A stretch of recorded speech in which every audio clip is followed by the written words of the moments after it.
of our front nurses, led by Mariam. So now we will present to you a case of Miss Charles Crane, or we call it Miss CK, that involves critical thinking about patient teaching, patient participation, and clinical decision making. So let's dive in together and explore this scenario to strengthen our understanding. It started when the sister of the patient called InfoSante 811 because patient CK had shaking chills, a fever of 2 days, and cannot sleep because she cannot stop coughing. InfoSante 811 advised the sister to bring her to the hospital. So now this is the profile of the patient on the emergency room.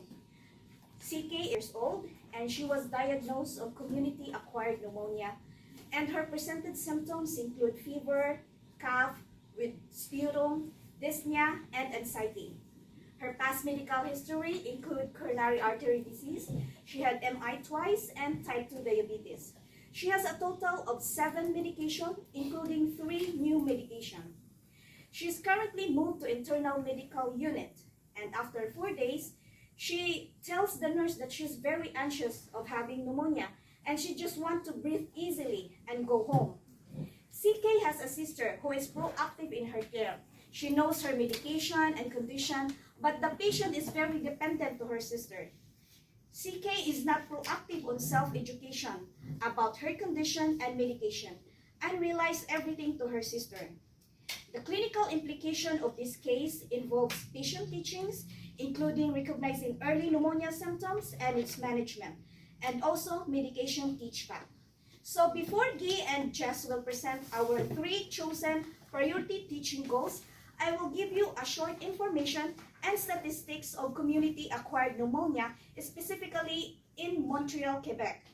So according to INSPQ's Institut National de Santé Publique du Québec, Programme de Surveillance des Infections Respiratoires, community-acquired pneumonia admissions in 2024 accounts 2,000 to 3,000 hospitalization, which is higher rates on winter from the months of December to March.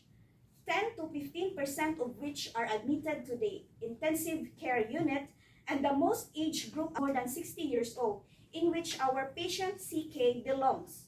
And 50% of these cases is caused by Streptococcus pneumoniae, followed by influenza A and B.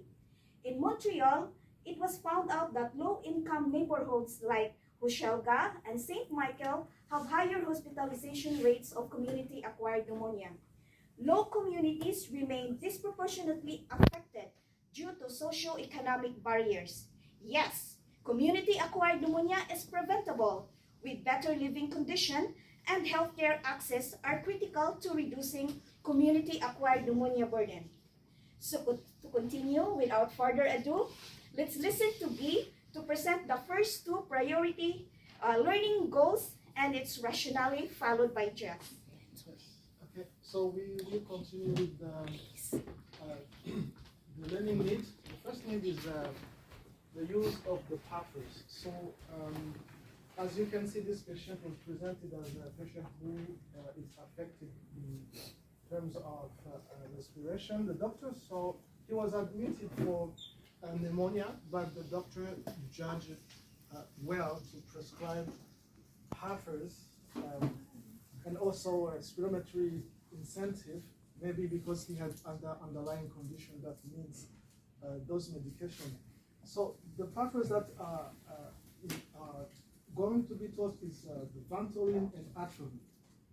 I would like to a little bit to go through those 2 medications just to emphasize the needs of or importance of teaching those, because the Ventolin is like you know, it is a short-acting beta adrenergic agonist, and the Atrovent is a short-acting muscarinic agonist. Those receptors, first one, it helps the lungs, like the airway to relax and open.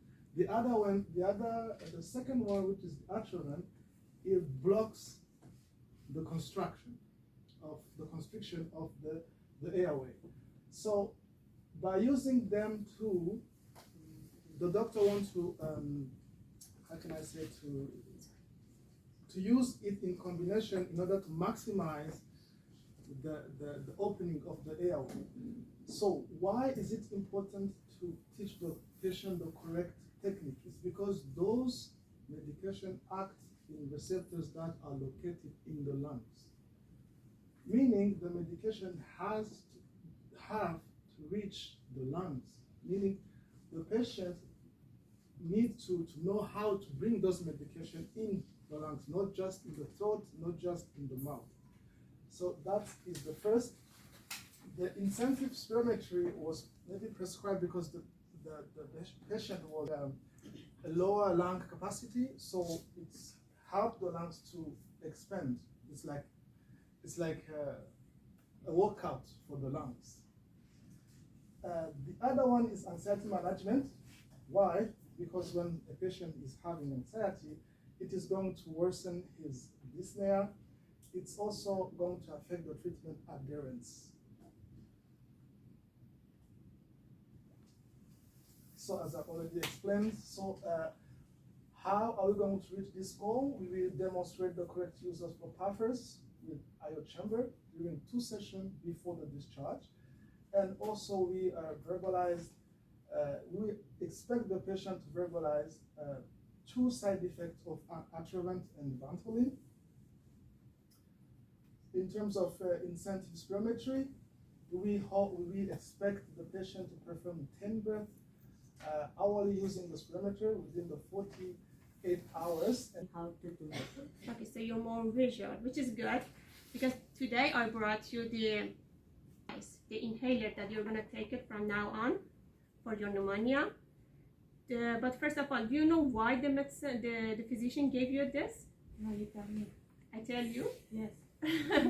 So how about your sister? Do you know? Yeah, I have seen others using that kind of medication, but I think this is used for the problems in the lungs. Yeah, sure. So it helps open your airways quickly. So when you're short of breath, you can take it and you can breathe easier. Yeah, you like that, breathing easier. Of course, but can I take it like how many? Can I take it anytime I want? Yeah, my colleague is going to explain that Oh, to you okay. later. But for now, we're going to go just with the device. So you can see here we have a inhaler. It has 2 parts. This is the puff that has medication in it, and here we have the spacer that holds the medication, and it lets you the time. It gives you the time to breathe in the medication. So first of all, here the puff itself. So what you do, you remove the cap. You hold it between your finger, your thumb and your finger, and you shake it. You shake it for 10 seconds for the medication to mix really good. Then you give it 4 spray. 1, 2, 3, 4. You're gonna see the medication. This is a demo. It doesn't have any medication, but you're gonna see the medication coming out of the inhaler, so you know it's ready. It's primed to use. The So next I have to press 4 4 times. times? Yeah, just to see the medication. So make it ready to use it. The second time is the connection part. So you're gonna the mouthpiece. You see the mouthpiece of the inhaler. You're gonna connect it to the back of the spacer like this. Then you remove the cap of the spacer like this. Then you're gonna shake it another time like this. Now it's ready for 10 seconds. Now it's ready to use. Before you use it, you're gonna breathe in through your mouth. All the step is through your mouth. You're gonna breathe in, then you breathe out until you have no other breath to out. Then you put this inside your mouth. With your lips, you're gonna seal the mouthpiece of the spacer. Then you're gonna press 1 time. You see that the medication comes here into the spacer. Then you're gonna start to breathe in. Your mouth is here. You're breathing all the spray into your lung. Then you remove the spacer and you hold your mouth is closed. You hold it for 10 seconds. So you allow the medication to go into your lungs, and after 10 seconds you can breathe out slowly. And you have 2 puffs every 4 hours. So that was 1 puff. For the next puff, you have to wait 1 minute, and after that, you can the same steps you can do for the second puff. Okay, makes sense? You remember?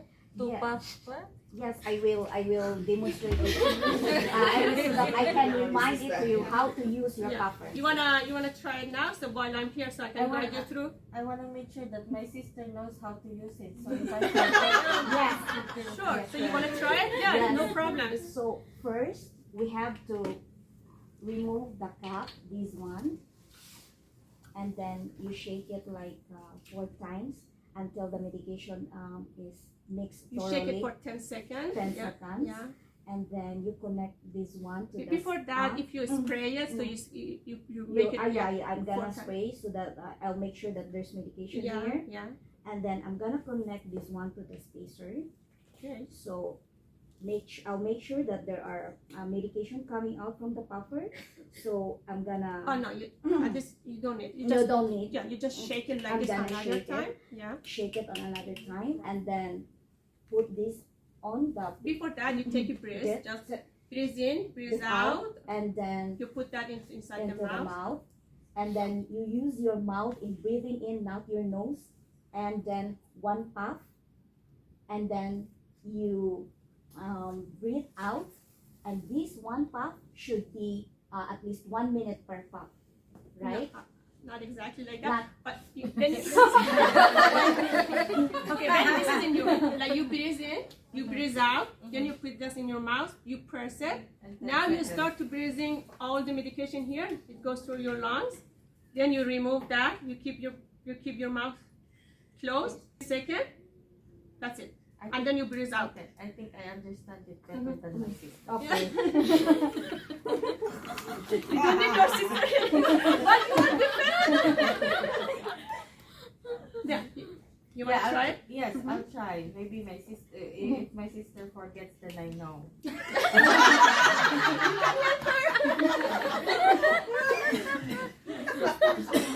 So I'll prime it. If you keep it like this, yeah. Okay. Shake it And for then 10 seconds. take this off and then prime 4 times. And then Exactly.